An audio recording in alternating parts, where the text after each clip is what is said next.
The guy up first. Who? The guy first. Who? The guy first. Who is on first? What are you asking me for? I'm asking you. What is up, everybody? I am Tim Ellerbrook. Welcome to this episode of Who's on First. I'm with my really good friend, Brian Caplinger. How you doing, man? I'm doing really good. I mean, a great 3 days of baseball, right? Across the board. I'm just not talking just St. Louis, although 3-0's nothing to sleep at. It's a good start. We're not going to talk about that right now. Not right now. We got to keep that under wraps. I was going to say, don't want to get ahead of ourselves. It's early, but it's been good baseball. It's early for everybody.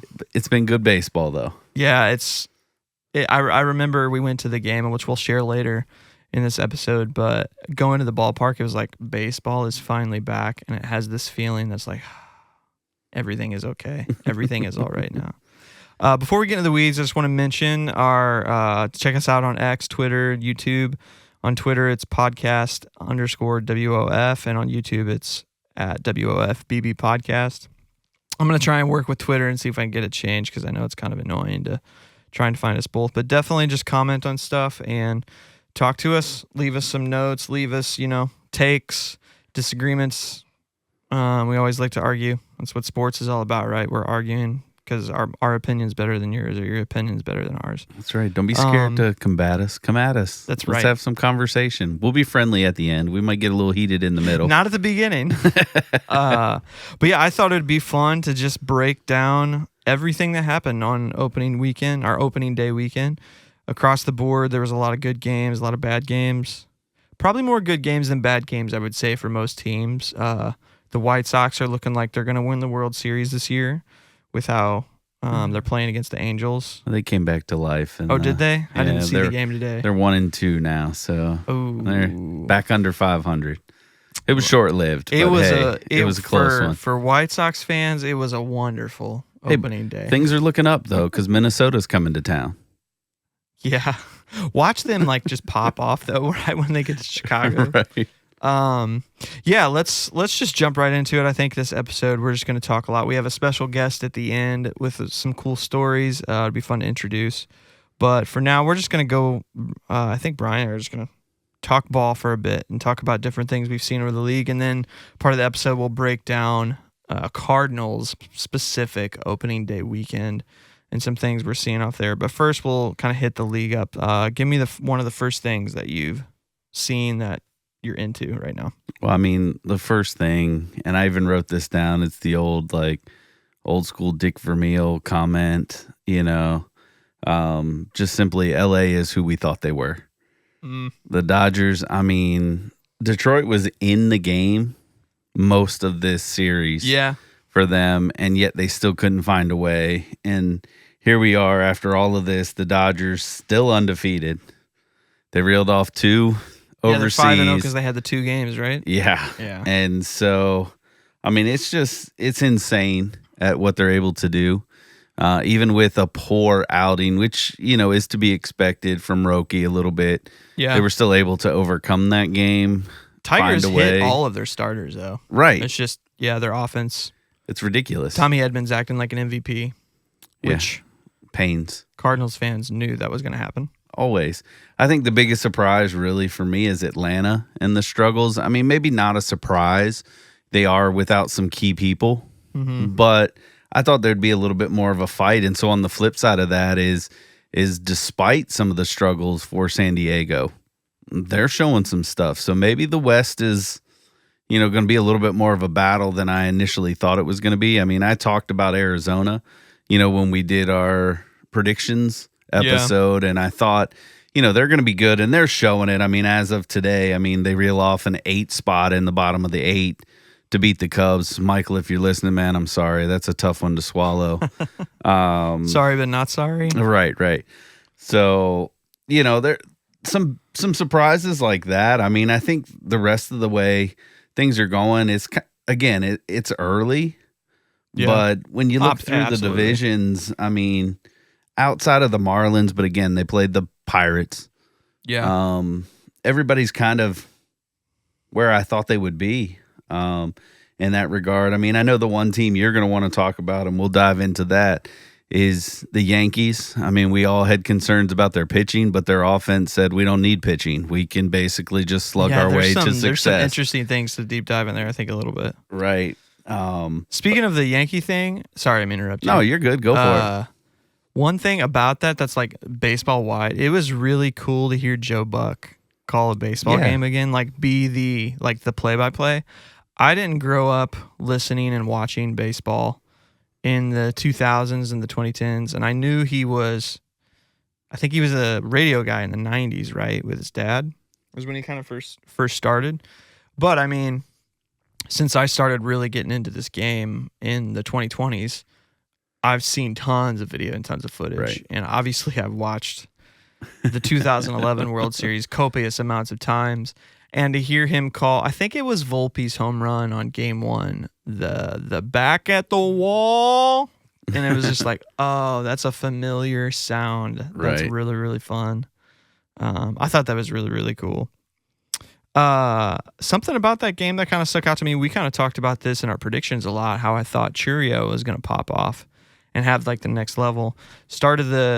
I think you have a deeper stat of this, but from the first game, he went 0-5, all 5 strikeouts. And I thought that was, you never know what that is going to mean for the team, because he's the kid that's the founding core member of what they wanted to do. They gave him that contract before he started last year.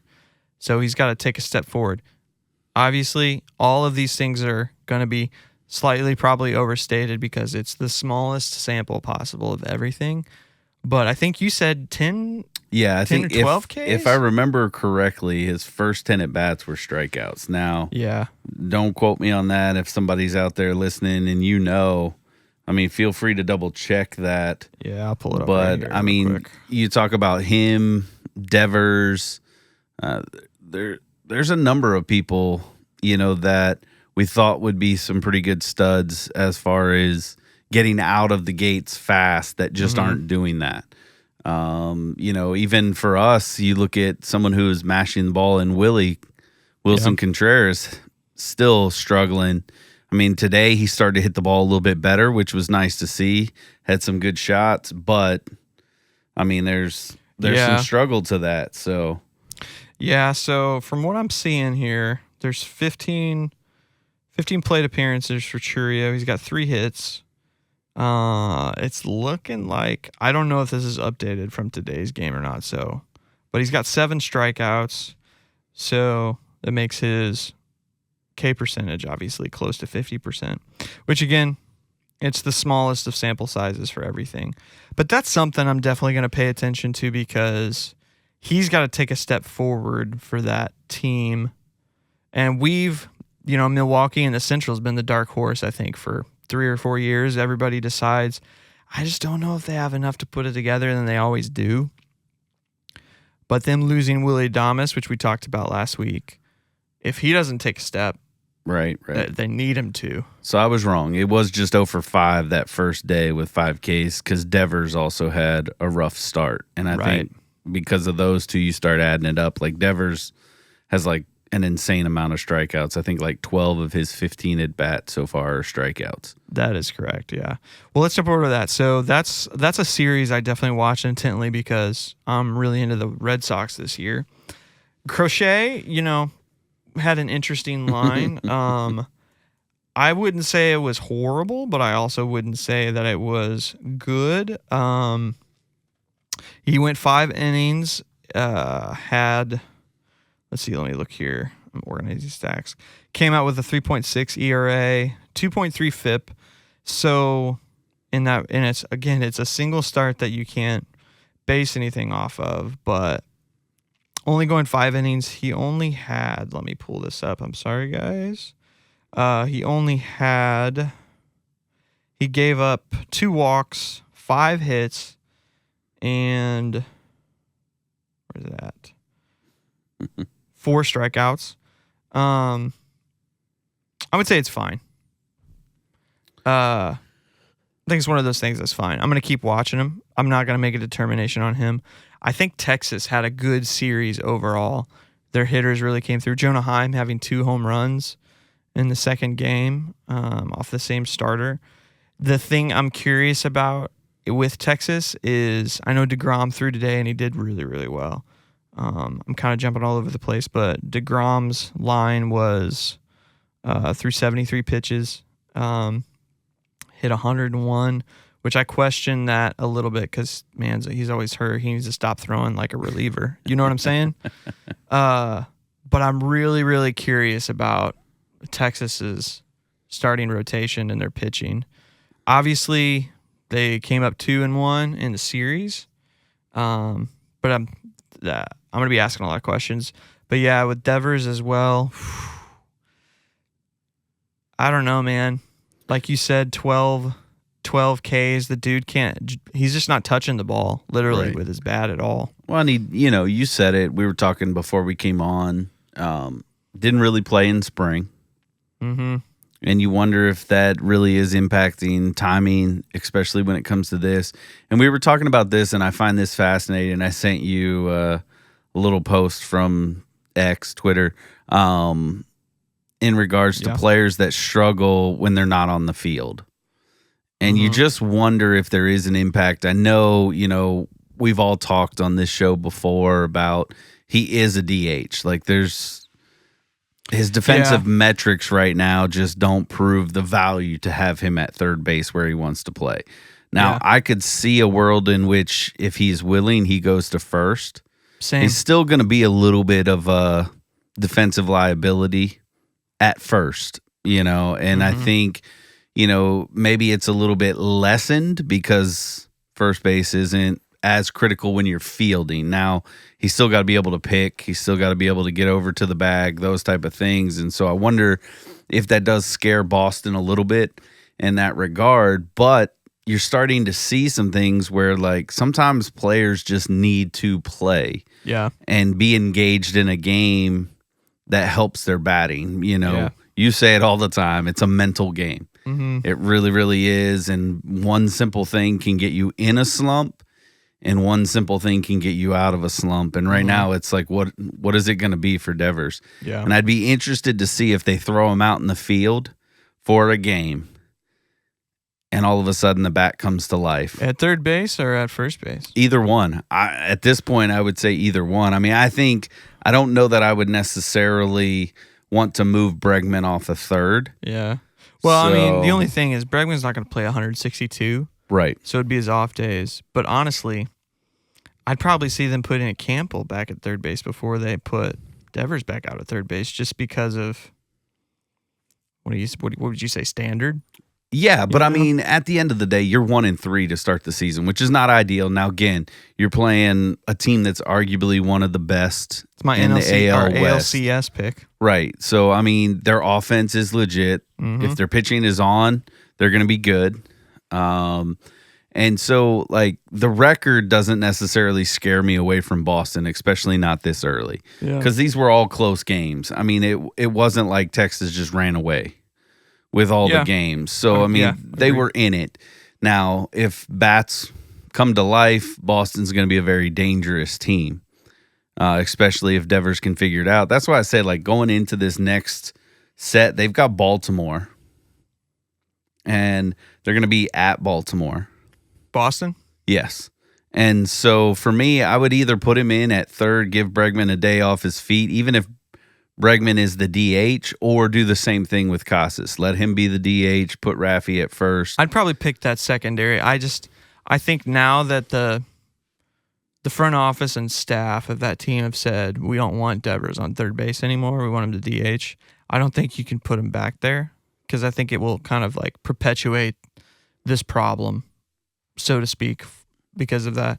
I just wonder too, like, what was said about the whole thing too, you never know, because we're only hearing one side of it. We're only hearing things from the media. We don't know what Devers thinks truly. We don't know what the office thinks truly.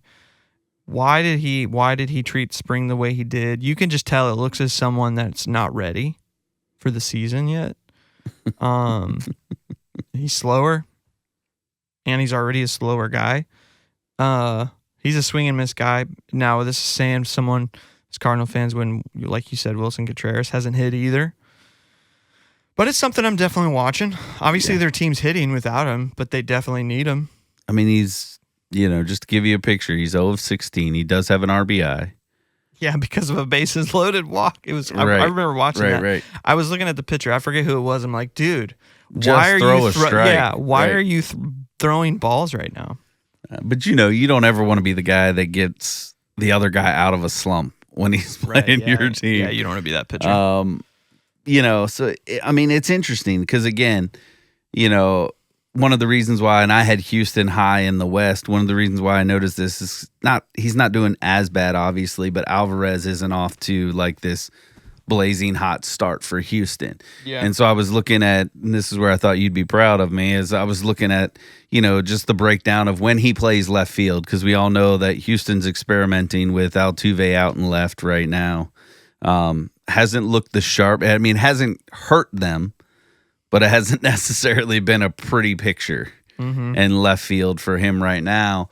And now, take this for whatever you want, because I'd still take Alvarez as a 285 hitter compared to like a 315 hitter. But he's 315 when he plays left field, and he's a 285 hitter when he's DHing. Now, it's a small sample size because obviously he's not going to be in left nearly as much as he's going to DH. Yeah, it's a catch-22, though, because he's kind of injury prone when he's in the field. So it's like, do you keep him healthy and hit a little worse?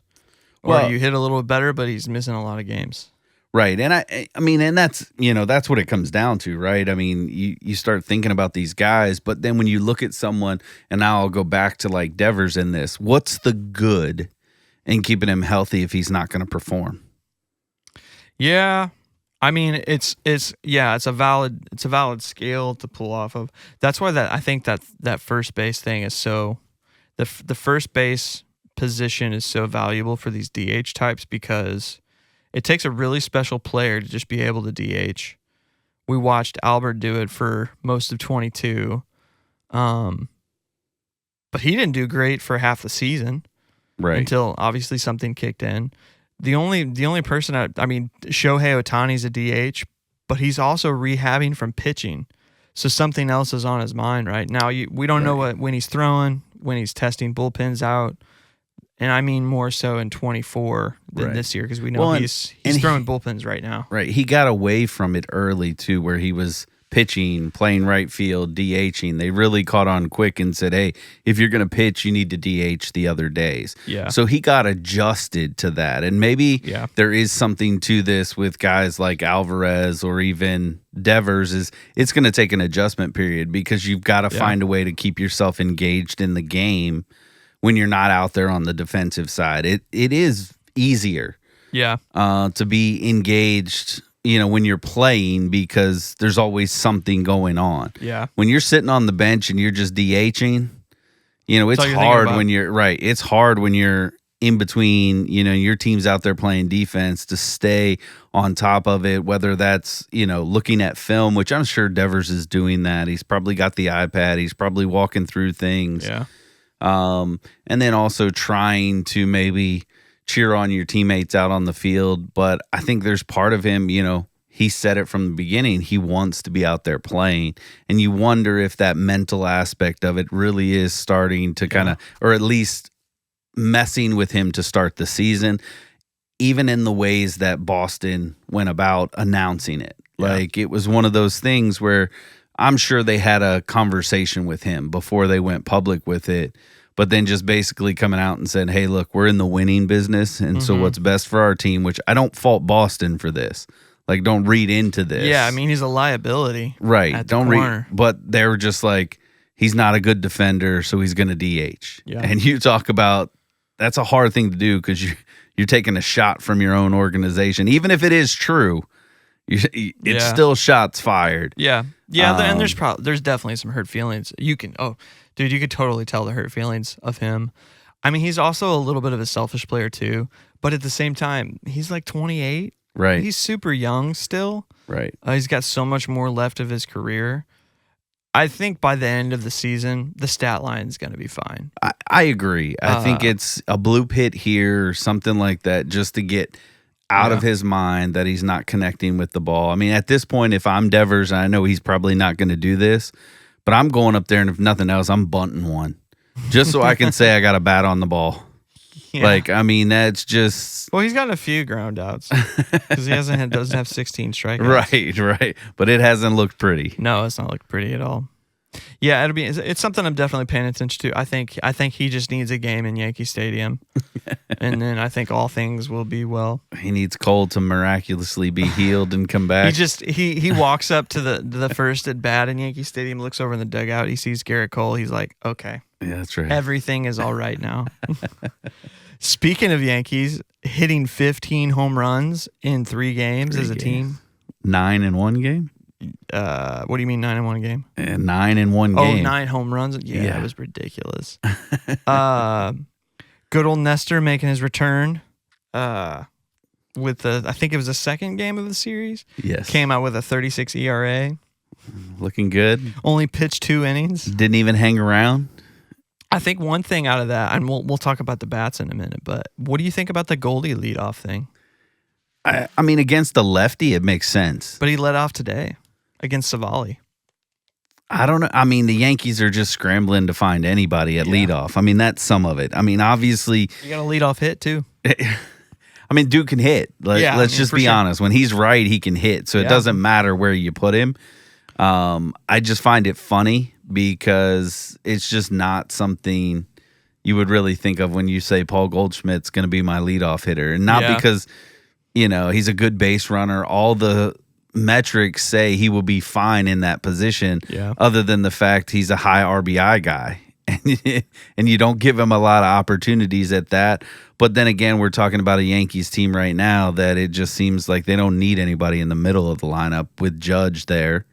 Well, shoot, Wells is hitting home runs. Jazz is hitting home runs. Right. The only people that aren't are Dominguez. I don't know who's playing, Cabrera or Oswald, whatever their 2 names are. They have the same last name. And at this point, if I'm one of the Yankees players and I'm not using the new torpedo bats, I'm finding somebody that's going to share one with me and giving it a try. Right. Yeah, let's talk about that. So for anybody that hasn't seen yet, the Yankees, I don't know if debuted is the right word because it's probably been used before, but so I think, I don't know, scientifically is the word, but essentially how it works is they shifted the weight of the barrel closer to the hand so it moves towards the logo more.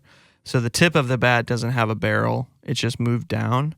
So it essentially what they're doing is when you get pitched inside, you can swing normal. You can swing with what do they call it? Your hands moved up the barrel a little bit. Choked up touch. A choked up type swing, but then that means you're still going to get barrel on it. You're going to get the thicker part of the bat to it. Which gives you more pop.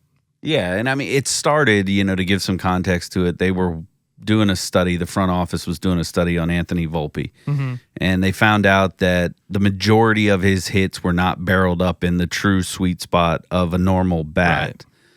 And which is what is that, like 2/3 of it? I forget what the math not is. even really. I mean, it says that it looks that way, but really you've got a small segment kind of just before the end of the bat. If you're looking at the barrel side, and then you come down and before that logo's on the bat, it's a little bit up of that as well. And so, like you said, they shifted it down just a touch because they noticed that's where he was making contact with the majority of the hits or even balls in play, if you will, that he was having. And so, technically by rules standards, they're not breaking any rules. So we're not here to talk about them, banging trash cans or anything like that. Okay. So don't panic just yet. Now, MLB could come out and ban those style of bats should they choose to think they give a competitive advantage, or they could just basically say every team is free to use those bats. Yeah. And then you'll start to see more of those bats. Again, you've already seen it because Jeffers for Minnesota Twins, their catcher today had one in the game. And so it's going to catch on. Right. It's going to catch on. Yeah. And if it's, by the current rules, it's legal. It's legal to do. They're not manipulating the bat past its dimensions or anything like that, which is required by MLB. So MLB's only got one of 2 stances. They just let it fly or they change the rule. Yeah, and I think if I were to take a guess, I don't know that it actually is going to get adjusted. I know a lot of people would say, well, it's the Yankees, they're not going to touch it because MLB loves the Yankees. While I do think that's true, it's not a end all be all for every single batter. Like, you can't give that bat to Aaron Judge because the way he hits the ball and where he hits it directly in the same spot every time, and that bat's not going to work for him. I know Jazz Chisholm's using it as well. With that one laser home run that he hit in the game today. For me, from an entertainment value, offense is starved in this game right now just because pitching tech is just, it's overmatched hitting by far. So hitters have to do something to catch up. This game's all about hitting, reacting to pitching. Pitching always makes the decision first. Hitters have to react to it.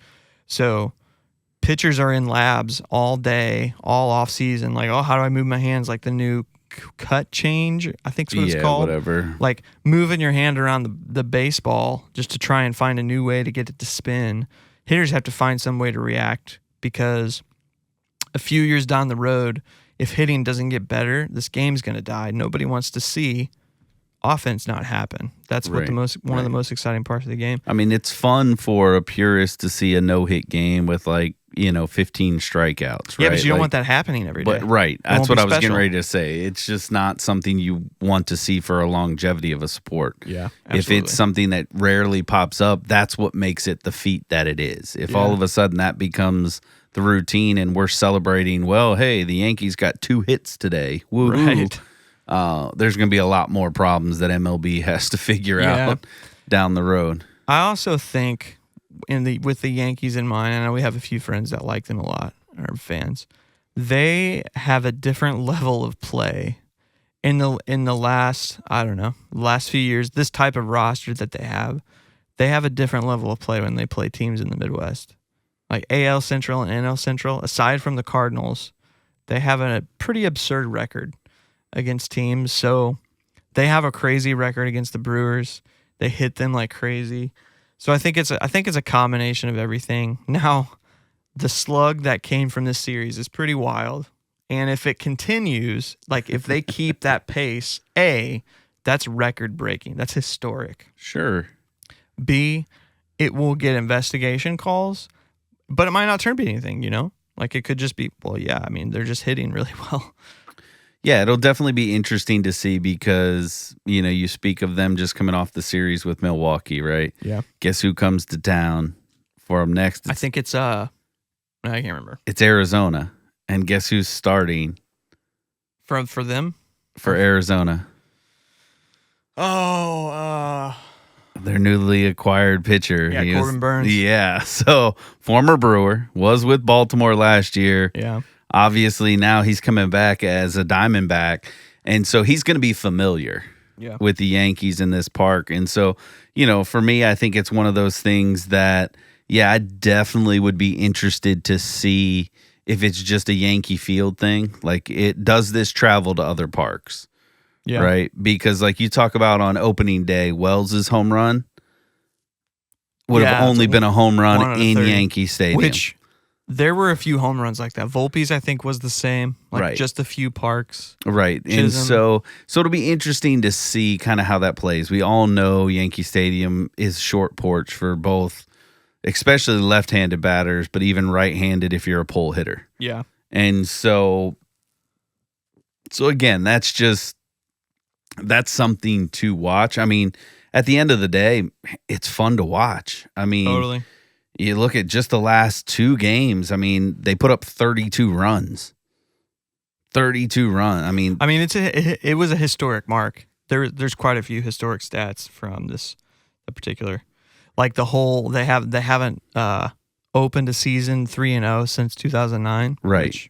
7 home runs in 3 innings, and that day that they hit the 9 total. Yeah. I mean, it's like, I want to lean to your point. I wish there was more to it because I think controversy always makes for good lead-ins to ball games and stuff like that. Yeah. And I think that's kind of what the media is starting to do here a little bit. Yeah, is just create some narratives around it. But I think it's just maybe and I'm not saying this just because they're a Central team, maybe the Brewers are just not as good as everybody thought they were going to be. Maybe the loss of Willie Adames, the slow start for Churio, their pitching, it just hasn't recovered to what they thought it would be. Yeah, Woodruff hasn't pitched yet either. Right. I mean, if you give the same bats to Seattle, they're probably not doing the same thing. Right. Historically.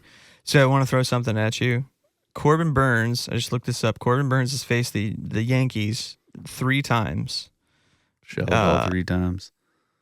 What do you think his ERA is against the Yankees in the 3 games? Because of that little smirk, I'm going to say at least a 10. 1.42. Okay, so I was completely wrong. 22 strikeouts. Look at him. So it'll be a good test. But a record 0-2. Right. He's lost every game. But it'll be a good test, in my opinion. Yeah. Because then you'll see, at least if Burns comes out. Now, this will be his first start of the season. So, we have to see what Burns is going to be. Right. Obviously, number one. But then they get Gallen, who was roughed up a bit in his first appearance. And is fought after that? I believe so. Okay. Whoa. Who pitched today? Rodriguez? For who? For Diamondbacks? Yes. Oh, okay. So yeah, it's gonna be Corbin, Gallen, Fott, I think. Unless I'm missing somebody. Kelly? Oh yeah. Kelly after Gallen and then Fott. Yeah, so Fott, yeah. Yeah. Okay, he's number 4 or number 3.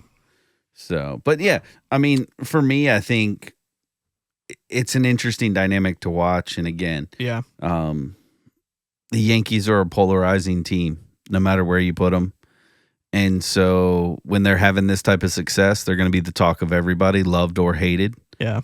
And I think it's the same, with the Dodgers. I mean, yeah.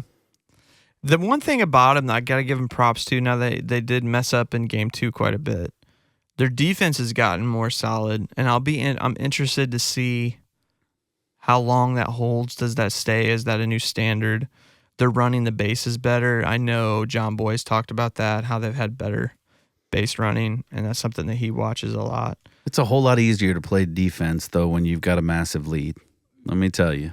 Is it, though? Because when you're that far ahead, you're relaxed because you're relaxed, but you could be lazy too. Yeah, but you're not thinking about, well, if I mess this play up, the game could be on the line. Because that it's could be good or bad, though. I know. Just a counter. I'm not right. Feel free to.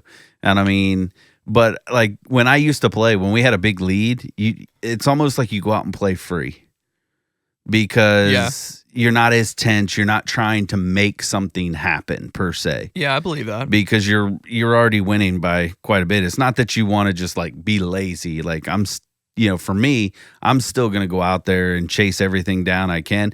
But a ball that's hitting a gap that maybe in a close game, I'm going to really check up, play it off the wall in a 5-10 run lead. Man, I'm going after that thing. I'm going to lay out. Because if it gets by me, it gets by me, right? Kind of like that play Donovan made today, right at the end of the game. Did you see that? Yeah. I mean, it's just if it gets by me, it gets by me. Yeah. It doesn't change the game. And so I wonder, if that's some of it. Again, I think you're right. I mean, obviously, they've added Goldie, who is going to help their infield defense tremendously. And maybe they are making some adjustments, but time will only tell. Like, I'm really interested in this Arizona Yankees series because Arizona is going to put some speed on display that's going to challenge that defense. That's a good point because Volpe tends to make rash decisions in the defensive game, which is one thing that happened. He did this jump throw over to first base and then airmailed the ball above Goldie, and it was like you didn't need to jump. You could have just thrown. Right. So you don't know if it's like his attempt to try and be flashy or it's like, I don't know what to do. Right. I'm just trying to get rid of the ball as quick as I can type of deal. And Arizona, even more so, not that the Brewers are a slouch. They're a quick team too. Right. A lot of speedy guys, but Arizona's got just speed up and down. Yeah. What else you got? I mean, again, nothing else really big for me on that side. I mean, when you go up and down the lineup, I mean, I think it's fun to see the Marlins have some success, but I think it's going to be short-lived. Yeah. I think they just got a good start to the season. The Pirates, man, I mean, I just feel for their pitchers. Like, I really do. Who was it? It was Skeens and Kelly and somebody, because Jared Jones was injured. Right. Who started the third game? I don't remember. I can find that out. Those are just not games that I was really drawn into. Again, the Mets, being 1-2 doesn't surprise me because they were the ones playing Houston. All pretty close games. Like, nothing was, a blowout in that regard. I think there's some slow starters. Philly started hot. Lost today against the Nationals, but, again, series win. That's all you're after in baseball. Yeah. I mean, you love the sweeps, don't get me wrong, but if you can win 2 out of 3 more than you lose 2 out of 3, you're going to be just fine. Yeah. And so I think, those are big things. I was paying attention a little bit to the Mariners and the Athletics because I just wanted to see kind of how the Athletics were going to start. And, they look like a team that's just kind of hanging around. It was interesting to watch a little bit of the Tampa Bay play in Steinbrenner Field in basically a minor league ballpark. Yeah, that's true. I didn't think about that. That's going to be tricky to navigate this year because for them, I think, again, and I alluded to this on another episode, there's a mental component that comes because you're playing in a minor league ballpark. Like, that's why I think, like, for the A's and for the Rays, like, as the season goes on, that's going to wear on you. Who did the Rays play? They the Rockies? played the Rockies. That I remember watching a game, and it was like, which game was it? Was it Freeman who was pitching? I think it was the first game. Okay. They didn't start on opening day. It was the dude that had like a 6 ERA, a lefty. He was nails against the Rays. Like, the Rays couldn't hit him. But then Buck decided to pull him after 5 innings or something early. Right. And the Rays just destroyed their bullpen. And it was like, Rockies fans. It's just pain. Yeah. Just pain. Something that got brought up in prediction videos that I watched. The Rays aren't supposed to be bad. Like, a lot of people still pick them as like wild card. What is the MLB going to do if a playoff game's supposed to be? They said they're going to play it there. Now, you talk about how interesting that's going to be. No way that will happen. Right. I mean, because then that's crazy. Right. I mean, and that's early. They may shift it. Maybe, if the Marlins are, which everybody assumes will be out of the picture by then. Maybe like the A's make it. That would be even more crazy. Because we haven't had a game in Sacramento yet. Right. That's going to even be more crazy, in my opinion. Like, well, yeah, both things have to. Right. The A's have to make it. I just thought it was so funny, and this maybe be just a funny take for me, and I think it was just kind of like the ultimate slap in the face to Oakland and Oakland fans was the A's, their sleeve patch was Las Vegas. That's their sponsor, man. Like, basically just saying, hey, we're just holding over in Sacramento till they get our stadium built. Yeah. It's sad. Rip. Sad, man. Yeah. We know the feeling from the NFL side of things, but... Ooh, I wasn't around for that, so I don't know that feeling, if I'm being honest with you. Oh, man, it hurts still to this day, but hey, we're not here to talk about football. Right. So your boy, Mike Trout, is not doing super hot right now. Have you looked at his line yet? Yeah, I mean... especially with them coming to town, I'm a little, again, it's hard to tell, but when you really kind of squeak out a couple games against the White Sox, it scares me. Mm-hmm. And not that I had the Angels high on my list, but, in true Cardinals fashion, it wouldn't surprise me if we go out and then get swept by a team like the A's, or the Angels. Yeah, I mean, we're going to end up facing Kikuchi. Well, will we face Kikuchi? I think, the last game of the series we will. So it'll be, he's it's not one striking of those out. things. So I got to give him that. He's got 10 at-bats and only 2 strikeouts, which I don't understand why he's only got 10 at-bats. They're taking him out early, it kind of seems like. Well, and they moved him too. He's not playing center field. Yeah, he's playing right field. Yeah, which is smart, but him or Renfroe. I think they're just basically trying to manage his innings to avoid that big injury. Yeah. And it's unfortunate that he's off to a slow start. I mean, is he past his prime? Probably, because of the injuries. I don't say it, because of age in that aspect for him. Yeah. I just think, anytime you start talking about back injuries, they become problematic, and you're trying to manage it, which tells me that it's not even completely back to 100%.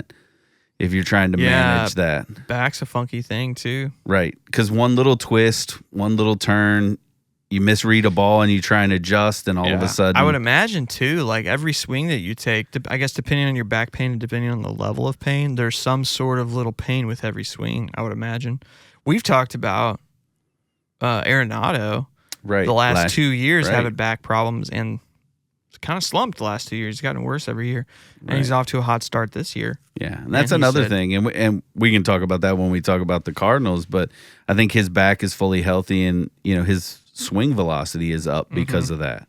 And you wonder, and again, I'm not in the front office. I'm not talking to Mike Trout. It's not like I got his number and I'm out there going, hey, man, let's talk this out. Let's see what's going on. So, I don't, haven't reached those ranks yet. Maybe one day here soon I'll have his number. Who knows? But, they were able to scratch across 2 games. So, I mean, they come into this series against the Cardinals 2-1. And Cardinals killer Hendricks is going to take the mound in game 2. Are we facing him? No, so it's game 2. Okay. Yeah, it's game 2. We got Anderson, the lefty, that'll be tomorrow, as St. Louis does. And we're going to get to see, for the first time this season, Miles Michaelis. So, because we'll be at that game. Yeah, so here we go. I'm stoked. Right. Here we go. It might be an offensive game. Who knows? Yeah. At least we might see some bats on the ball. Yeah. I guess let's just jump to that since we're kind of moving on. Unless there's anything you want to cover from the rest of the week. No, I think we kind of covered the whole. Obviously, we'll probably deep dive here more because we nerd out for sure. I think with the whole, I think we could probably say with the whole series put away now, that they have they've outdone our expectations. We Cardinals fans in general, I think, came into this season like it's the same team. They're not going to be good. Obviously, you and I have talked tons outside of the podcast about this, but they seem more confident. The vibe seems differently, which I know we mentioned that in our conversation later. The culture, the body language seems different. Obviously, winning fixes so many things. When you're winning and you're hitting, it's fun to hit and it's contagious to hit. So everybody's smiling when you're hitting home runs and bombs and base hits left and right. But there is obviously something different. I guess we can start. Newt hitting leadoff is something that we've talked about. His on-base percentage is obviously also really high, and it's like, why are we trying this win thing? Obviously, he's struggling too, which we'll talk about later, but Newt in the leadoff spots hitting like 500 or something, or 400 right now. Small sample size. Yeah. Really successful, though, because first start of the game, he's going to see a ton of pitches, either get on base, whatever. But then when he comes around again, the way that the lineup is constructed, we've got Wynn and Scott potentially on base for him every time. I think that's been a success. What do you think?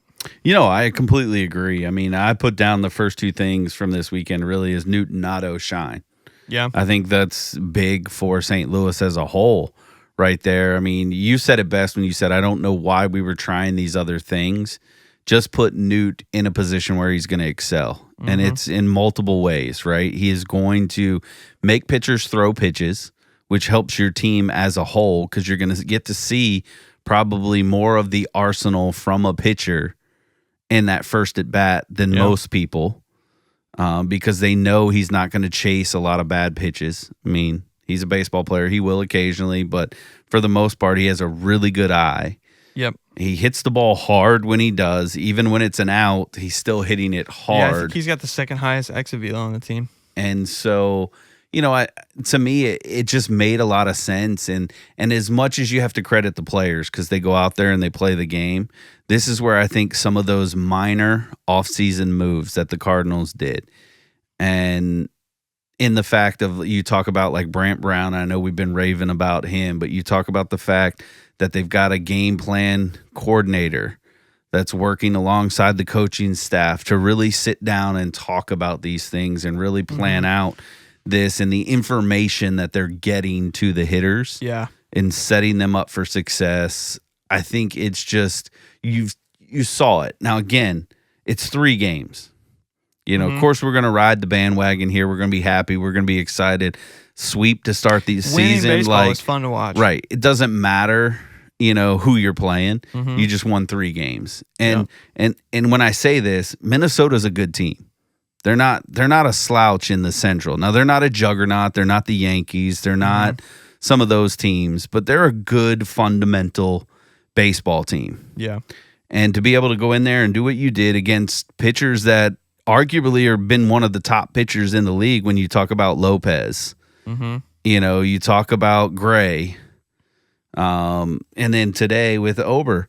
Those are 3 really good pitchers in the league. They really are. And we were able to put, 19 runs up in the 3 games? So to me, something has changed. Now, whether that's just the offense has decided to show up. Wicked, by the way. Or on the flip side, it's finally all clicking, if you will. When you talk about the coaching staff with the players, give Ollie credit where it's due, making the final call if it was his to say, hey, Newt, you're going to lead off, and when you're going to drop. Sure, Wynn struggled. Again, we'll talk about that. But at the end of the day, the lineup construction has been beautiful so far. Yeah. My only argument is, and I think he proved it this afternoon, is you've got to get Gorman in the game. 3 for 4 today with a bomb, a couple of singles. I mean, really good plate. Right. Plate discipline. Yeah. I mean, again, I got nothing against Burley. He hit the ball really hard today too. So that's the thing. That's the thing that I don't know. I feel like this is a hill that I'll probably die on. Plate approach, plate discipline across the board. You can tell. Like look at Victor Scott, who had a horrible year last year, who swung at everything, didn't have no patience, just looked really overmatched. Then you look at him in these 3 games. Sure, first game he didn't get a hit. Second game he got a hit, 2 hits. He's stolen 3 bases, 3 out of 3. But you can look at his body language and his demeanor. There was a particular at bat he had, I think it was yesterday, where got himself in the hole swinging at 2 pitches, then worked himself back into the count, fought off pitches, had like a 9-pitch at bat, then got on base from it. And then I think he walked, which led to a steal. That approach is what you can tell the difference in. So many players, Walker having a similar at bat like that.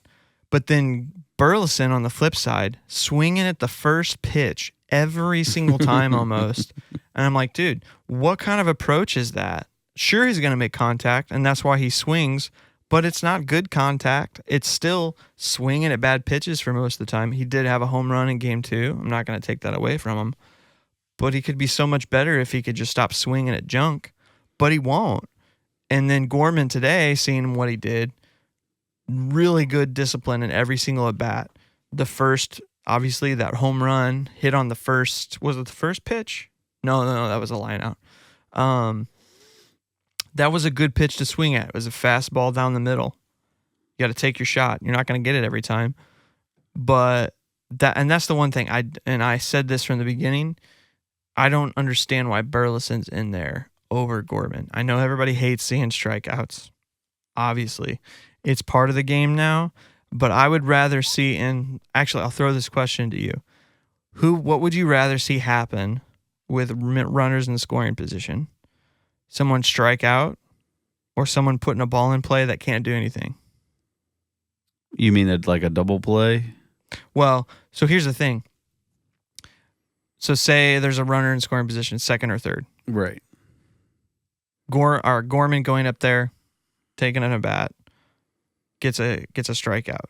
Or Burleson going up there at an at bat, hitting the ball that's a bad pitch that's going to get to the ground and get to somebody.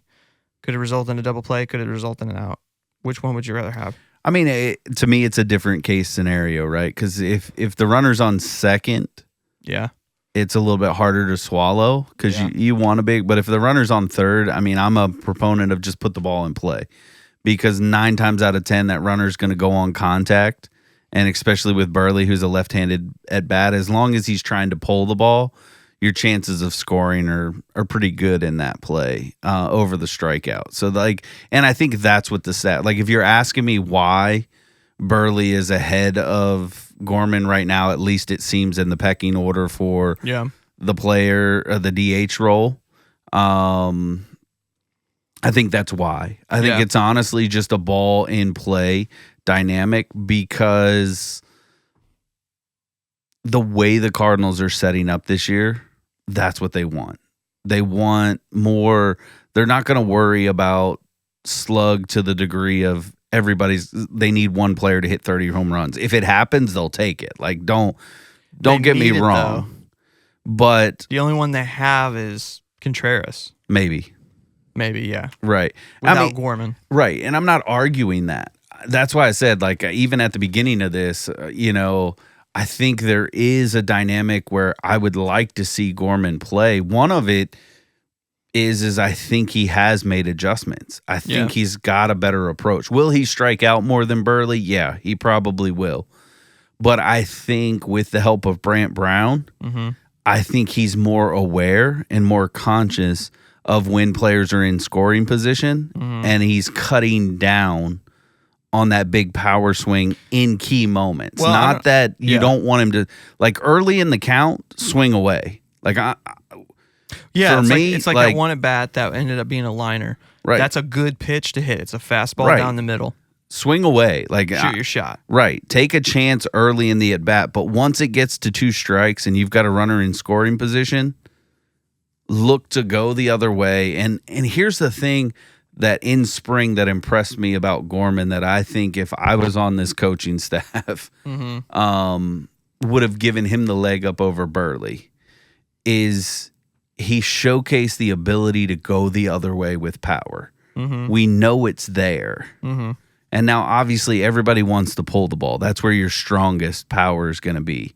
But when you have a guy that has the ability to not only pull the ball with power, but go the other way with power, you're in elite company. That doesn't come around very often. Yeah. And I want to see if that's the guy. Because here's the deal. Like, somebody's got to go. Somebody's got to go. Oh, now I know where you're going. At some point. Yeah. And you've got to find out if Gorman's that guy or he's not. Yeah, that's the tricky thing. I mean, that's the trickle-down effect, first of all, of Arenado staying, which obviously has been great. Having him at third base, no one's going to deny that that's a plus for your team. And have a future Hall of Famer at third base making plays. That's going to be fun to watch. But we're just talking trickle-down effect, which then meant, Gorman can't play third, so we'd have to DH. Well, then Scott worked his way onto the team from spring. And oh, by the way, holy crap. We'll talk for that later. But then that trickle-down effect means, well, there's only one DH for two people. Right. One's going to lose, one's going to win. Right. I think for me, if you look at spring stats, Burleson and Gorman aren't that far apart.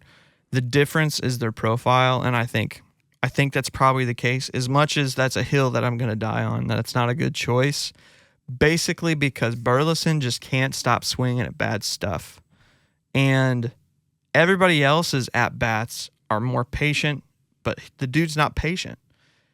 He makes contact on almost every single pitch, but still it's bad contact. So what's worse, bad contact or swing and miss? And I know a lot of people would probably disagree with me. I think I would rather in that position have a swing and miss and not ruin the infield with runners on. Like if someone's at first base, you have a runner at first base, and it's not Scott, it's going to be a double play if it's bad contact. Whereas swing and miss, you still got another out. Right. I think that's just a hill I'm going to die on. But it'll be interesting to see, Monday night's lineup. Well, and here's an early prediction, and I'm not saying I would necessarily be for this. Because Herrera's going back in the lineup. Well, and here's my prediction. I don't know that you see either Burley or Gorman in tomorrow night's initial lineup. Oh, because it's a lefty. It's a lefty, so I think you could see Herrera DHing, especially with the game Pages just had at the plate. Yeah. Like, I mean, who would have seen that coming, right? What? 3-run bomb. Right. Almost, trying to go for the cycle there. That would have been hilarious to see that big man get to Yeah, get I a know triple. that tweet I sent you that Right. I would do unspeakable things to see Pedro Pages hit for the cycle. That's right. You talk about a dilemma and a cardinal thing right there. Your backup catcher Yeah. comes out of the gates in his Probably first one game. of the biggest, slowest men on the team. Right. How does he get a triple? That would have been something for sure. But I could really see them rolling out a lineup where Herrera DHs, Willie's back at first, and Pages is behind the dish Yeah. once again because it's the lefty starter. So you're getting more righties involved.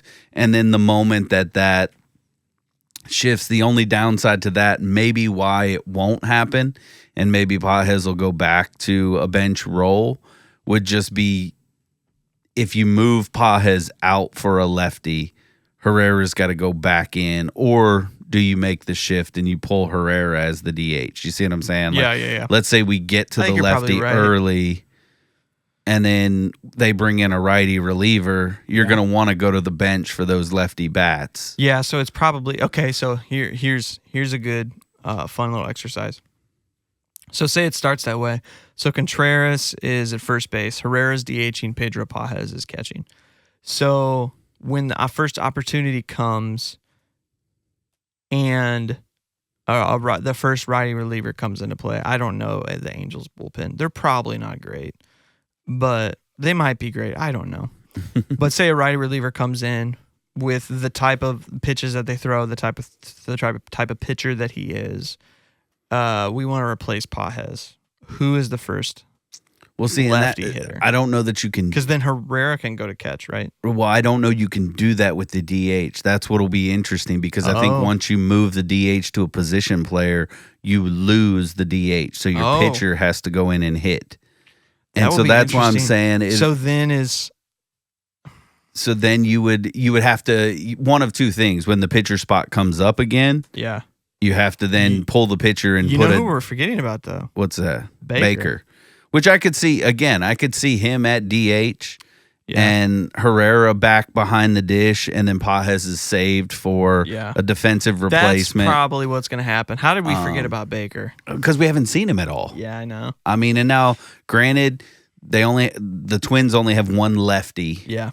in the bullpen. Which I don't think we even subbed anybody out for that. Because you and I talked about how, this is a great spot. Baker's going to come up. No, they let Burley hit. Right. And so, I think it'll be interesting to watch. I mean, you could see Baker get an opportunity tomorrow night in the game at DH.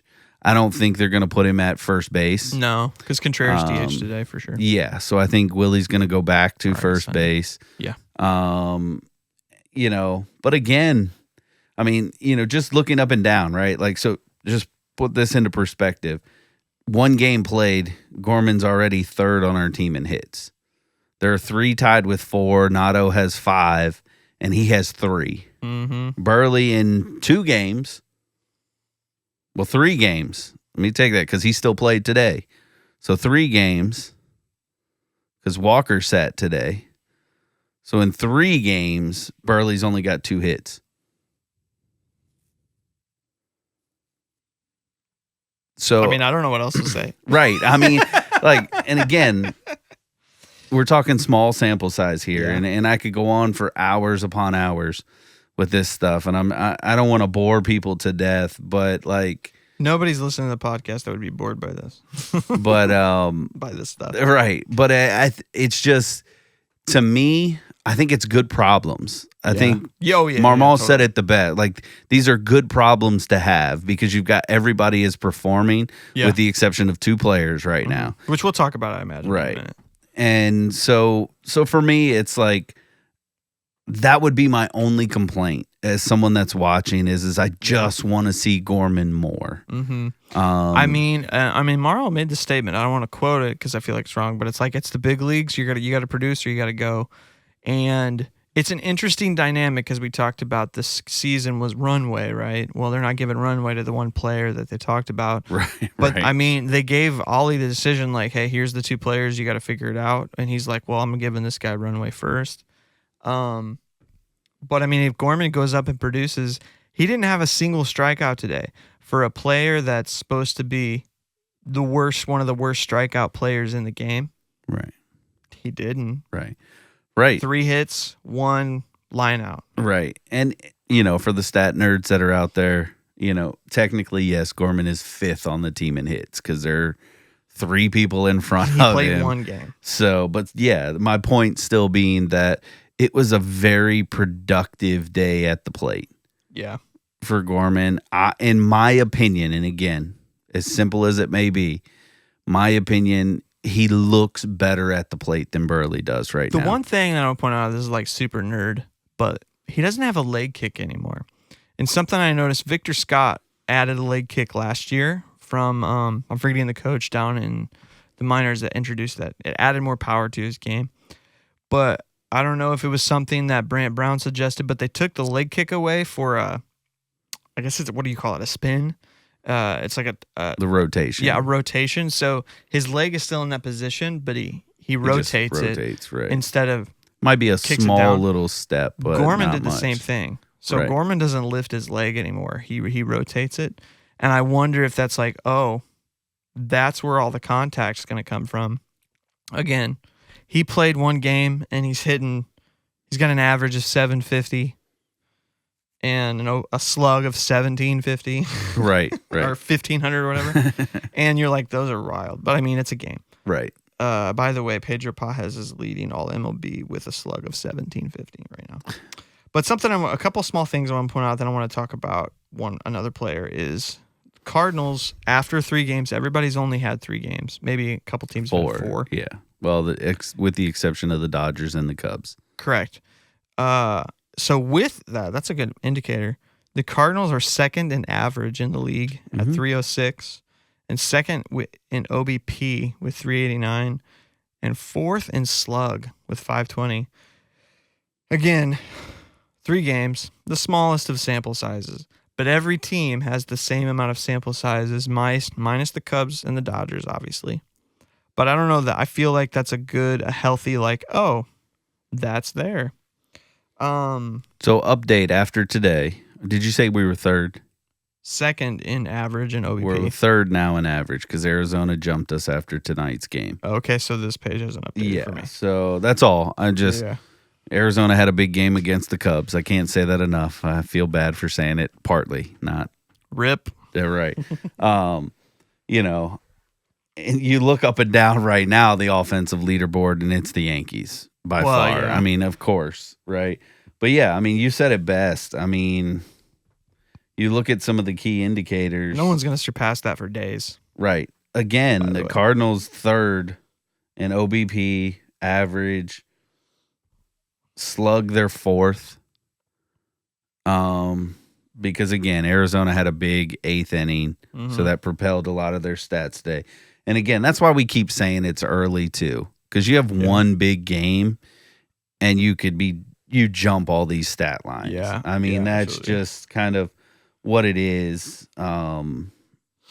So, yeah, I mean, outside of that, as funny as it seems, the Diamondbacks have the most hits in MLB now. Where do they play, a 4-game series? Yeah, Against the Cubs? 4-game series against the Cubs. Cubs are at 2nd with 43 hits, but they have 2 games in hand. Like they've already played 2 games. They have an extra 2 games. Yeah. Under their belt. Because of And so, yeah. It's definitely something I think for everybody that's a particular fan of the Cardinals to pay attention but to. yeah, and again, to put it in perspective, the Yankees have 34 hits. Now, obviously, half of those, well, a little under half of those have been home runs. The Yankees only have 34? 34 total hits. The Cardinals have 30. Right. Something to think about. Again, that's obviously that's my a point. lot of those hits were all home runs. Right. So the slug's obviously going to be higher. Right. I mean, it is what it is. I mean, you've got the Yankees with 15 home runs. The Dodgers have 12. Again, they've played a couple extra games. Yeah. The Orioles have 10. The Athletics, surprisingly, have 7. Yeah. And the Cardinals are tied for 7th with a host of teams at 5. Yeah. So, I mean, like, the offense has been there, and that was the one thing that was missing last year. Yeah. So something I think would be really fun to break down. Well, an extra thing. Obviously, Jordan Walker didn't bat today, but I Right. think probably because of the thing got hit on the hand, which smoked him. But the at-bats that he's taken has been really impressive. 2 specific ones I want to break down. The first one, obviously, the very first game that he played, the hardest, it is the hit lead of MLB right now at, I think it was a single. Yeah, because it bounced off the wall. His first at bat. Right. Was a hit 116.5 miles an hour. It is still, to this moment, the hardest hit ball of the season so far by anybody, which is, I've been watching that video replay. The third baseman on the Twins just looks terrified. Couldn't move. Yeah, I mean, you're there's just like, no oh. response to that. Yeah, I mean, that's a wild thing. Then the second one, I think it was on Saturday. And I'm trying to find the breakdown of it because it was an at bat that ended up turning into a walk. Was it the second one? So that was a single. Pardon me for a second. I'm gonna find it. You're good. Fly out. No. It was the at bat, and maybe you might remember it more in detail. It was the at bat where he got 0-2 really quickly, swung at a slider down and away. He took a pitch, and then he worked himself back in the at bat, and it became like an 8 pitch at bat, and he ended up walking. Mm-hmm. And I think about last season and the problems that he had and the problems that everybody saw. Just throw a slider down and away. He's going to swing it every time. And he did every time. And then at this at bat, he got himself into a hole by swinging at that pitch and then worked himself back. And he got that, I do remember specifically, he got that slider twice. And laid off of it. Right. And to me, that kid looks in a much different headspace than last year. Your thoughts? No, I completely agree. I mean, excuse me, just thinking about that, like looking at his stat, he only had 2 at-bats in, the second game. So he's only had 5 at-bats total so far in the 2 games because they pulled him for defensive purposes. Which is going to happen every game. All the time. So he's got 2 walks in 5 at-bats and 2 hits. I mean, now granted the walks don't necessarily count as at-bats. I mean, because they're 0 for O's essentially when you record them. But I mean, so you think about that, he's 2 for 5 on the season as far as hitting the ball. He hasn't struck out. Right. To me, that's the big indicator right there. That something is different. Because last year, I don't care how disciplined he was mentally coming up to it. If you threw him a slider low and away, it was like the ghost of Javi Baez jumped in his body and he would swing at it. It really was. Right. And it looked super awkward as well. And so to your point, yeah, something has changed. And I posted on Twitter after the first game, when he hit the 116, I'm like, just let the young man hit. Mm-hmm. Launch angle will come. Like, yeah. You're going to see home runs from him. Just let him get comfortable seeing the ball because I picture him in the likes of O'Neal Cruz. When the ball is hit, it's going to be a hard hit ball. Mm-hmm. Like when he squares up a ball, people are going to get out of the way versus trying to catch it. And he may very well, if he can continue to make a high level of contact, right? Right, yeah. He may very well lead our team in exit velocity off the bat. I mean, he is 100% the team leader, going to be the team leader. He's got the highest swing, what do they call that? Speed. Swing speed, bat speed of everybody. There you go. And he's so dang huge. He's so strong. He's 100% will probably always be the swing leader. That with the second person probably being Newbar, I would think. Yeah. Maybe Contreras.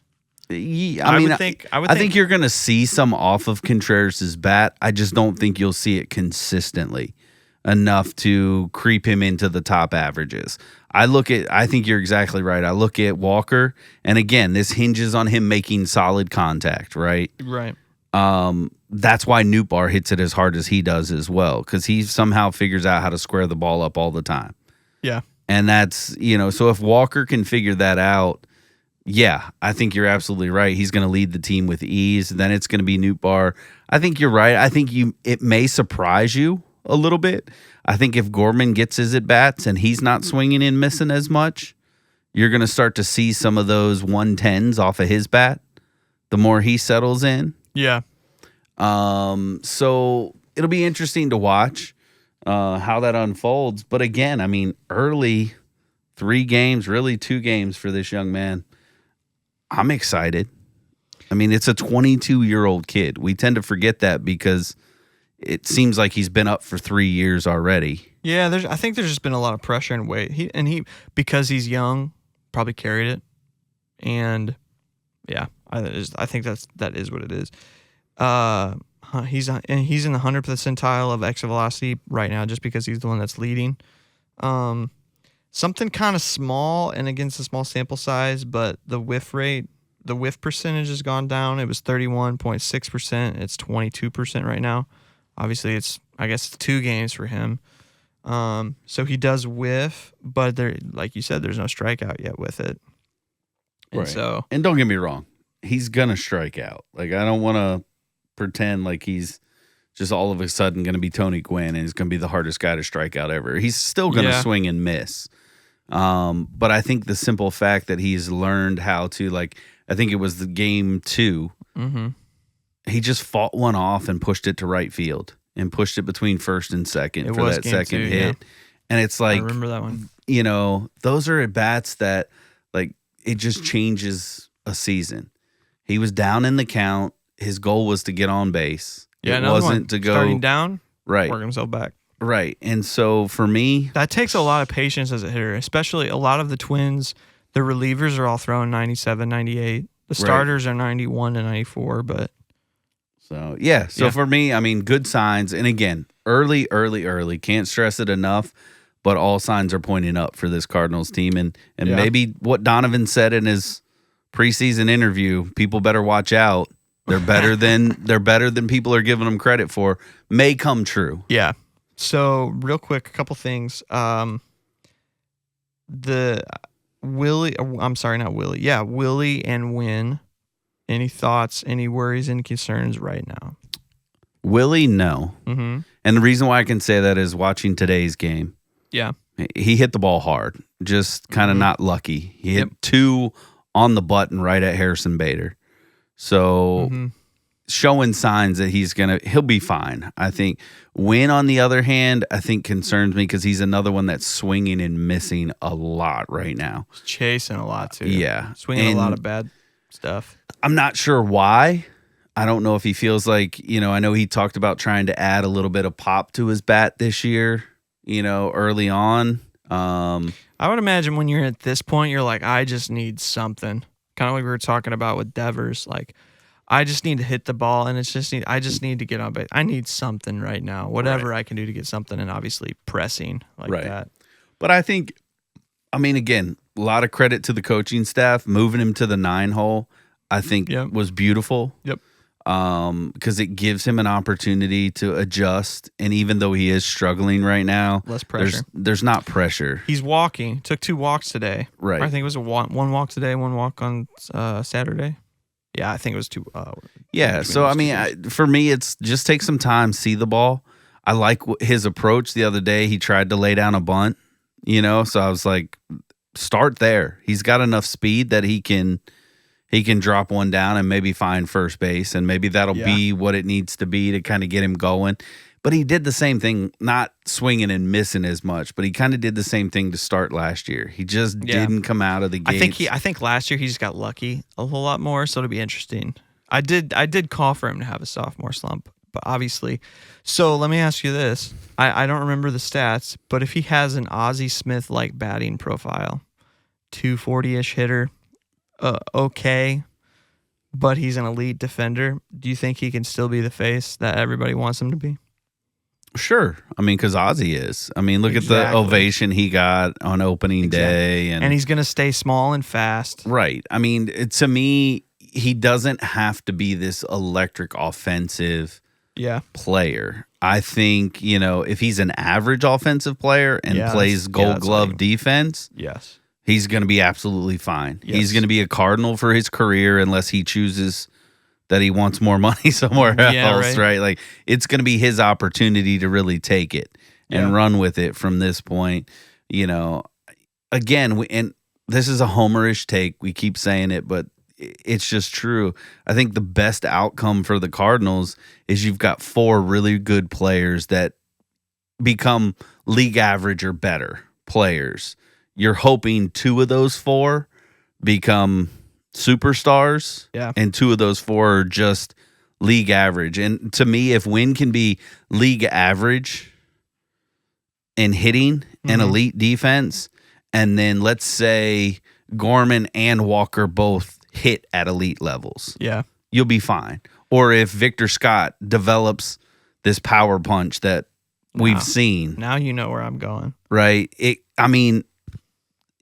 That's a win across the board. Yeah. Yeah, totally. So, wrapping it up on my guy. So I knew it was coming. Doesn't surprise me. I know. I'm super excited to have a pick. I remember in the winter meetings, and we even talked about this. I was like, this kid's different. And everybody talked about him. Daniel Descalso had an interview right before the season started last week. And he asked him, he's like, who is the player that you came out of camp like not expecting very much and just blew your socks off? And he was like, oh, without a doubt, Victor Scott. Right. And I picked him. He's my breakout pick, has been since we started the podcast, even before spring training started. The confidence of the at-bats that he's taken, the first game that he played had no hit, struck out once, had 3 lineouts. His confidence didn't change. And I even said because we were there for opening day, those were really good at bats, no matter if they were successful. Kind of like we're talking about Wilson. They were really good at bats. But I think, obviously, the game Sunday, was amazing. It was him just showing up. Yeah. I mean, the 3-run homer was huge. I think the game Saturday was better because he showed his skills off and what he's on the roster for. Sure, if he hits a bomb, we're going to take it. We're never going to say no to that. Right. But what he provided with just the single and immediately stealing a base. Then the next one, the bunt, dude, that just, it got me. Johan Duran, who's one of the best closers in baseball, he throws gas, 101 to 104. He's one of the leaders of the most over 100-mile-an-hour thrown pitches. Threw him 102-mile-an-hour fastball. He bunts it, which I know you say that's not that hard. I get it. But decides to bunt it right down to the pitcher because they were shifted towards him and the third baseman was ready for a bunt.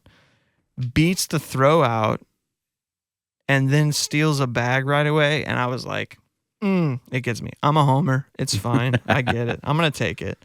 But he's going to be a really, really fun player to watch. And I think that is the entertainment that Cardinal fans want to see.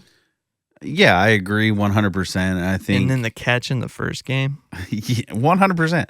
I mean, when you compare defense with offense, that's what makes you elite, right? Yep. And so if he can find a way to do it, I think just like any young guy coming up in the league, I think the biggest thing is going to be when people start making adjustments, because they will make adjustments 100%. to you. 100%. How can you counter that? And so, because I would say the same thing about Walker, the same thing about Gorman. They're going to look at all of this data that's coming in. Even you talk about the Angels. They're probably already breaking down every at-bat 100%. of each one of those guys. And they're going, where's the hole? Where's the hole? And so they have to just continue to perform. And you said it best. I think what helps Victor is the ability to not only hit with power in spurts, but he can lay a bunt down.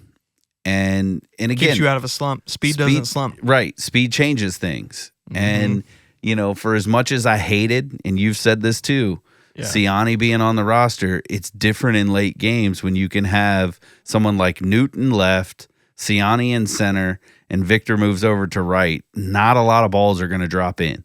Yeah, and it's really fun to watch too. Right. If you think about it. Because here's the thing, like not only is Newt Barr a good offensive piece for us, in left field, I think he could be a Gold Glove left fielder. 100% agree. And so you potentially have 3 Gold Glove outfielders playing defense in the late inning of games when you have a lead. Yep. Now, caveat, you got to have the lead. Yeah. Right? What do you mean we're going 162-0? What are you talking about? Well, let's not go there. But, yeah. But again, at the end of the day, and I want to speak to this real quick, the defense as a whole has impressed me. Very much so. It's so clean. Right. I mean, we've made an error. It happens. Right. They're going to happen. Like, it's not that, but even the big plays, Wynn's diving double play. Donovan. You've seen Donovan play Gold Glove quality second base. We know what we got in Arenado at third. Willie's made some heck of a plays over in the first base side, going and getting the foul ball in game 1. Right. As weird as it is, they found out too. He swallowed it. Yeah. Too, and he's like, it was the nastiest thing. Right. Yeah. What are you doing? It's like, I don't know what goes through his mind sometimes, but I love him for it. Right. Yeah. I love him for it. And so, again, I think Ollie said it best in one of the interviews. They're playing hard, and that's all you can ask. And right now, the cards are falling in their favor. Yep. And you'll take it. Yep. Ride it as long as you can. Yeah. Side little thing, and we'll wrap up. One thing that will be really beneficial, I think, with Scott being in front of Wynn is if he does get on base, they have to throw fastballs. If he throws an off-speed pitch, it's an easy steal. Yeah. Right. So that might help Wynn get a hit because you could sit more fastballs. So we'll move on to the next segment. We got a really, really fun guest. We're going to chat about our experiences opening day. So let's check this out. What's up, everybody? We wanted to split this segment up a few for this episode. I wanted to bring in a special guest. Brian and I are here. We're with our buddy Carson. Hello. What's up, dude? We had the really, really cool opportunity this past weekend. We are obviously Cardinals fans, and we got the opportunity to go to opening day, which was Thursday, March 27th. And I thought it'd be really fun. Brian and I have talked about how it'd be cool to bring in different guests throughout the season, but also like bringing in guests of different age and different generations. So Brian and I took our buddy Carson to opening day. This was his first opening day. Yeah. And my first opening day as well. But I thought it'd be fun just to kind of talk about some cool moments that happened at that particular game, and not just the game, just the day in general. So yeah, we're going to have some fun, talk about this. I'm going to pitch it to Brian first. So we prepared three-ish answers or three-ish things, but it's probably going to end up being more than that because it always works that way. So Brian, what is the first thing for you that stuck out? Well, one, if you follow along, if you're a St. Louis fan, the game got started late. Yeah. So we were in the midst of kind of some weather issues. So it did throw the opening ceremonies off just a touch, but they were able to get them in. It's always a cool thing.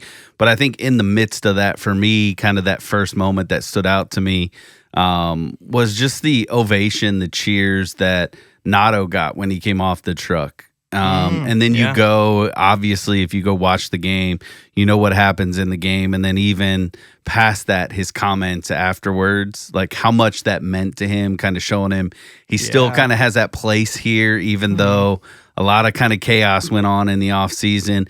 But that's, that's indicative of Cardinals fans. I mean, if you're a Cardinal, they love you regardless of whatever's going on the offseason, especially if you start producing.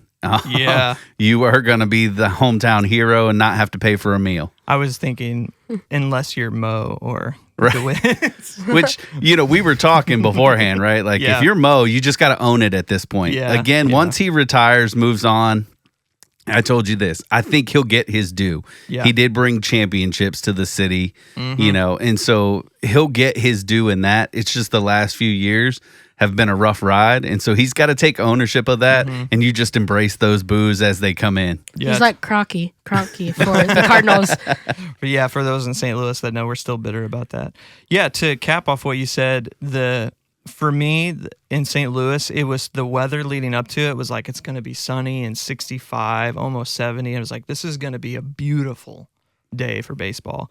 And then by the time we got downtown, it was crummy and windy. 53. And we were all like freezing. I wore shorts, like a full light Me too. long sleeve shirt, And I ignored the advice from my wife saying that I should wear a long sleeve under, and I didn't, and I regret it every moment of it. Carson, what about you? What's the first moment that stuck out for you? The tradition of just as my first thing going, seeing all the players come out, and how even when they're retired, the fans still love them. Like, coming, and then Ozzie Smith, of course, always gets the loudest. Mm-hmm. Absolutely. I thought that was really cool. Yeah, but we missed the Clydesdales because we were down in the and because we was like, it's too cold, we're going down to the first floor. I thought that was interesting. I watched some video after. Apparently, like they had the horses themselves had like a schedule, and so it was like because of how everything was delayed, it was like they're gonna go or we gotta take them. They gotta go back. Like, what do you want to do? Right.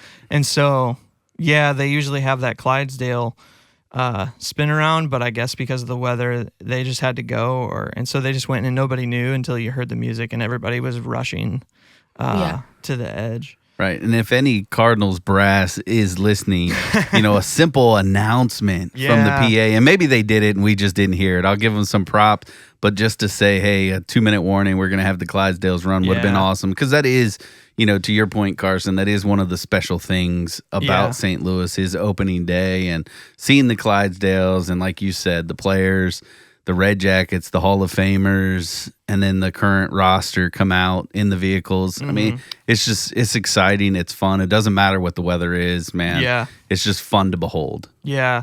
For me, I think the first thing, this is kind of like bird's eye view, but just going back to a ballpark. So I didn't go to an actual game in September, I think, at all. So probably August, maybe early August was the last time I was at ballpark, and I remember getting there and seeing the rain and like feeling how crummy and cold it was, but I was like, this is amazing. Just looking down at the field and like the feeling of baseball is back, and it's like everything in the world is fine now. Everything is okay.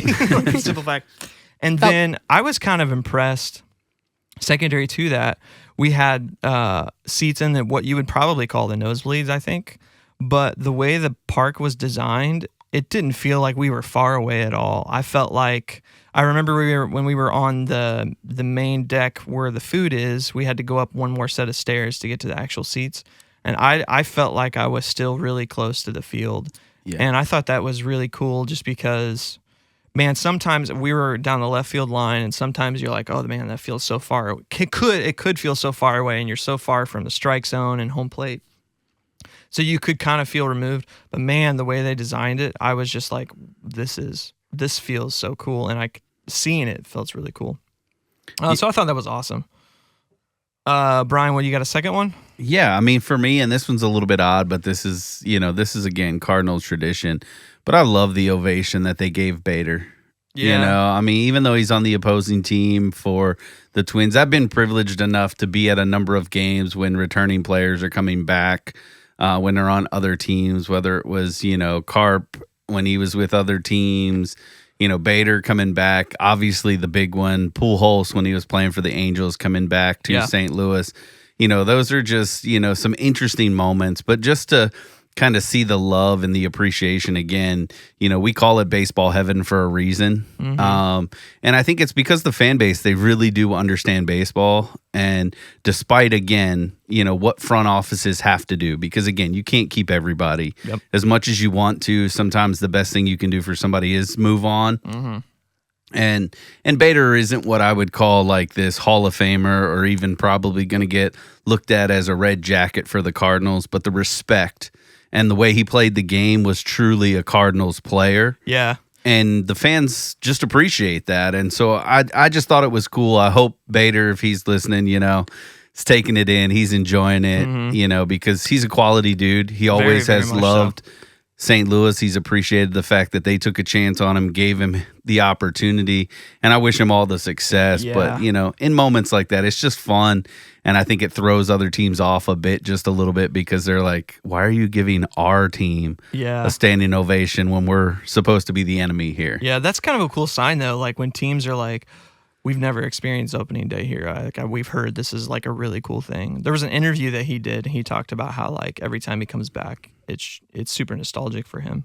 Yeah, and even Pablo Lopez, the starting pitcher that day, did an interview and talked about how excited he was to be a part of what was happening in St. Louis because he had never experienced that, but heard high things. I mean, you're even starting to see, quote unquote, other organizations starting to take some of those trends that the Cardinals have and putting them in their place. And so, there's something to be said about baseball being America's pastime because it really does speak, I think, to the core of who we are as a nation. And I think that's why I love this game so much. Yeah. Yeah, so many things. Carson, you got a second one? Yeah. I also have a thing about Arenado. He's been trying not to hit Oppo, I feel like. Okay. He's been more relaxed. I feel like he's been having fun with the curtain call. Oh, yeah, after the home run or the hit? Home run. It was after the home run. Yeah. Yeah. So you're talking about him pulling the ball more instead of trying to hit. And his swing looks faster also. That is true. He did increase his bat speed. I didn't write that down. I should have had that note. It's like, I think it was like an extra 3 or 4 mile an hour on his swing, which translates to something different. Yeah. But yeah, that curtain call was really fun. You can tell like he really, really felt it. Yeah, I mean, you saw him. He's kind of like calling for it, putting his hand up to the ear, and then the pounding of the chest to say, "Hey, this means something to me." Such an emotional player, right? Two, I think it kind of tails on this, but my second thing is just the overall vibe of the team. Right. So, I mean, we as fans have been like, this offseason was terrible, made no moves until the end. It's the same team as last year. How are we going to be? The overall sentiment, I think, of Cardinals fans as a whole has been like, this team it's going to suck again. It's just another thing. And, I mean, they made a lot of coaching moves, which I think can go really under the radar, but it also is like, are they going to be good? I mean, we talk about the Brant Brown move of the new hitting coach. Well, he was fired, so your thought would be, well, if he was fired from somewhere else, how is he going to be even good? But I think it's kind of something you can't really quantify with stats and numbers, because I think if you think about teams that make it to the end, going through all the playoffs, going through into the World Series, and even winning the World Series, there's something that is like a stat that can't be tracked, but I feel like chemistry is super, super important on baseball teams. And teams can be good and have no chemistry and still be somewhat good, but teams can be like mid and have chemistry and get better because of it. And I feel like something I saw last week through opening day is there is a vibe and a chemistry of that team that feels very cohesive. When you watch them make plays, when you watch them laugh at something, when you watch them even make a mistake or have a swing and a miss or strike out, even Contreras, who has yet to have a hit as we're recording, still has a different vibe about him. And I feel like it's something you can just see the body language of as they played, the defensive plays that they made, the hits that they made, I don't know, the chemistry and the vibe of the team is just so different. Even though really the only difference in the team, especially offensively, is just Goldschmidt. Goldschmidt's a Hall of Famer to me. Yeah. Probably going to wear a red jacket. Yeah. But I don't know. You can't put it into stats and numbers, but I feel like that's something you could really tell. And I mean, we'll have to see what the season ends up like, right? You have to see what the month of April looks like and the month of May and how that translates to it, But I don't know. I felt like that was a bit different. I don't know if you guys noticed that. Yeah, and it's funny that you say that because that's my number 3. Oh, okay. I just kind of put it in there. The body language, the fun that the team is starting with. Like you very much see it. You wonder too if, again, some of the younger players are kind of finding their groove and their place in the team with Arenado and some of the mainstays like Willie. I mean, how much I gush over Willie and just his passion. McGee or Contreras? I'm just kidding. Right. Both of them. Yeah. Now, actually. Now McGee doesn't have quite the passion at least he hasn't displayed it from the coaching side of things. But like Willie, man, I mean, you just seen what he's able to do, even though he is struggling offensively a little bit. He seems like he's having fun. He's enjoying himself. And so I think, that translates. Yeah. And for me, again, I want to see what happens to this team chemistry. Like you're saying, totally. The body language, the fun when they hit a little bit of a rough patch, because baseball is a long season. So it's going to happen. Yeah. And so when they start hitting some adversity and they start playing, maybe a little bit down, what's that going to look like? Because, it's easy when everything's high. Yeah. To keep the spirits high. Yeah, winning fixes a lot. Right, for right. Sure. And you said it. I mean, at the end of the day, talent wins out, right? But mediocre teams can become great teams with good team chemistry. And so it looks like that's what they're starting with. And I can appreciate that, because maybe it's a way for them to drown out some of the noise of hearing the national pundits and all of that stuff talk about how they're probably going to be fifth in the NL Central. They don't really have it, because for me, it's becoming contagious for the whole team, not just for the hitters, but you're seeing it from the pitchers. I mean, it's been fun to watch because there's excitement, there's joy, and I think even if the wins and losses start to shift a little bit, if they're still having fun and they're still having a good time, you're still going to enjoy watching them. Yeah, totally. Carson, you got a third one? Yeah. That Victor Scott catch, man, that won us the game. It was a game changer. It was amazing. Yeah. I don't know that I would say it won it, but it helped us. It definitely saved the game in that moment, because that's a tie game if he doesn't make that catch easy and momentum shifts. So a lot of props to VS2. His boy. That's right. I said it from the beginning of this podcast when we started. Actually, that was my third one, so I'm going to go off that one. So for me, obviously the Newpar home run was a great awesome. Table setter of like offensive movement, right? Last year we had the worst offense of all time. Well, it felt like the worst offense of all time. So one of the things we as fans were going into, like, are they going to be able to hit? It's the same players. So obviously Newpar getting that. Then Arenado's home run, I think, was a really big deal because it gave that extra run and that extra space for the bullpen for Helsley. And I also think it just like made everybody like, okay, we have a little bit of a cushion. I think it's going to be fine. And I think a little bit of the unsung. I mean, I know it didn't have great impact in the game, but Walker hitting the ball, 116 off the bat for that double. I mean, I think it's showing people that talent is here. It's just whether or not they can put it together. And so far, we talk about it and we've said it before, coaching can help. Yeah. It's not going to solve everything because the players still got to do their part. But this Brent Brown signing as our hitting coach is paying dividends. The game plan coordinator is paying dividends early. Now, it's still early. So, again, I'm not trying to, like, jump on the bandwagon completely. I still think there are going to be some struggles. I think there's still some things they've got to figure out. Team's going to slump at some point. Every team has to.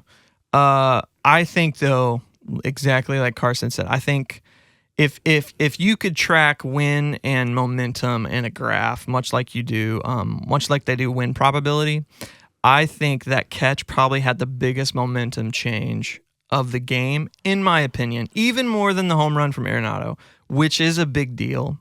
And this is probably a homer take, but you know what? I can be a fan right now. But one of the things with Scott was like, okay, if he doesn't hit, he didn't even play as good a defense as Siani, so why is he here? Dude showed up, went into the offseason, worked his tail off, met with John Jay all the time in Jupiter, got better at defense. Dude, his patience at the plate is unreal right now. Again, homer take. I think he's going to be fantastic. But that simple run to grab the ball, it was like a 31 mile per hour sprint speed to go get it. I think they tracked it. And most center fielders in MLB are going to have to lay out to make that catch. And he didn't. But the swagger, I think, was the thing on top of it. Like, seeing personality on the team is a big deal because in the end, this game is entertainment. We want to go to watch, have fun. And so That for me was the biggest momentum swing from my point of view. Again, I'm not saying something else happened. And then I think a 3A, and I think everyone agrees, seeing the Hells Bells thing. So for people that only watch games online, there is for many closers, there is a song that usually plays that has to do with their name.